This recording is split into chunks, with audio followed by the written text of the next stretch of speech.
2023 সালে অমরপুর মহকুমা বীরগঞ্জ থানাধীন গামাকু শিবটিলা এলাকার এক নাবালিকা কন্যা পার্শ্ববর্তী বিন্দাছড়া জঙ্গলে সবজি আনতে যাওয়ার সময় এলাকার যুবক বিজয় মণি রূপিণী নাবালিকা কন্যাকে জঙ্গলে ধর্ষণ করে ও প্রাণে মারার হুমকি দেয়।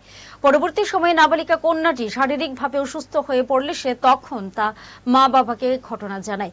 তখনই নাবালিকার মা বাবা বীরগঞ্জ থানায় বিজয় মণি রূপিণীর বিরুদ্ধে মামলা দায়ের করেন। মামলা হাতে নিয়ে পুলিশ আসামি বিজয় মণি রূপিণীকে গ্রেফতার করে এবং পরবর্তী সময়ে পুলিশ আসামির বিরুদ্ধে চার্জশিট প্রদান করে। দীর্ঘ শুনানির পর গোমতী জেলা ও দায়রা আদালতে মামলার রায় হয়। আইনজীবী পল্টু দাস বলেন, এই দীর্ঘ দিন আদালতে শুনানির পর আদালতে 18 জনের সাক্ষ্য বাক্য গ্রহণ করার পর আদালতে স্পেশাল জাজ শঙ্কর লাল তথ্য রায়ের ঘোষণা করে আসামি বিজয় মণি রূপিণীকে দোষী সাব্যস্ত করে আসামি বিজয় মণি রূপিণীকে 20 বছরের সাজা ঘোষণা করেন। তৎসঙ্গে 7,000 টাকা অর্থদণ্ড প্রদান করেন।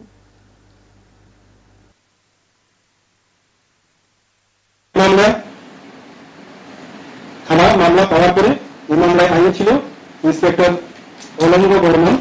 উনি মামলা তদন্ত করেছেন। উনি মামলা তদন্ত করে বিজয় মণি রূপিণীর বিরুদ্ধে চার্জশিট প্রদান করেছেন। ভারতীয় দণ্ডবিধি 506, 376 এডি এবং 6 অফ পক্সো আইনে। এই মামলা যখন আদালতে ট্রায়াল হয়েছে, সরকার পক্ষে আমি 18 দিনের সাক্ষ্যবাক্য আদালতে উপস্থাপন করেছি।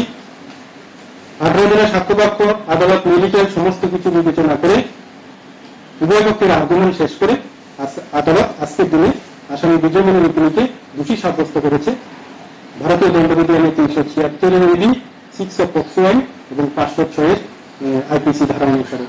তৎসঙ্গে আদালত তার পানিশমেন্টে যে 376 এডি এবং 6 অফ পক্সো আইনে আসামিকে সর্বোচ্চ 20 বছরের সাজা ঘোষণা করেছে। তৎসঙ্গে তার 7,000 টাকা অর্থদণ্ড প্রদান করা হয়েছে এবং 506 এ আসামিকে 6 মাসের জেল দেওয়া হয়েছে। এই মামলাটি আমাদের মাননীয় স্পেশাল জাজ শ্রী শঙ্করলাল দত্ত সাহেবের আদালতে আমি সরকার পক্ষ হয়ে মামলা চালু করেছি।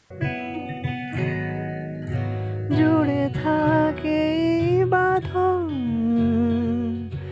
আপনার চেয়েও আপন,